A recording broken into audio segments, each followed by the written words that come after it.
Islamic পরিবারের পাশাপাশি আরো কয়েকটা বিষয় খুব জরুরি, সেটা হচ্ছে বাচ্চার স্বাস্থ্যগত বিষয়টা থেকে লক্ষ্য রাখা, বাচ্চার সুস্বাস্থ্য নিশ্চিত করা।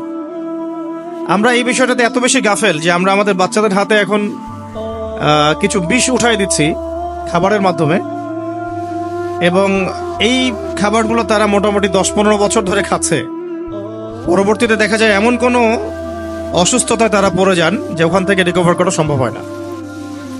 আর যদি আপনি পূর্বসূরিদের দিকে তাকান তাহলে দেখবেন যে তাদের বাচ্চাদেরকে তারা এমন জায়গায় গড়ে তুলতেন যেটা একটু গ্রাম্য পরিবেশ হতো, একটু মাটির সাথে মিশতে দিতেন, প্রকৃতির সাথে মিশতে দিতেন, খাবারটা খুব প্রাকৃতিক খাবার দিতেন, ভাষাটা শেখাতেন খুব বিশুদ্ধ, ছোটবেলাতেই হিপস করিয়ে ফেলতেন যাতে বড় হয়ে এটা নিয়ে তাদের কোনো পেরেশানি না হয়।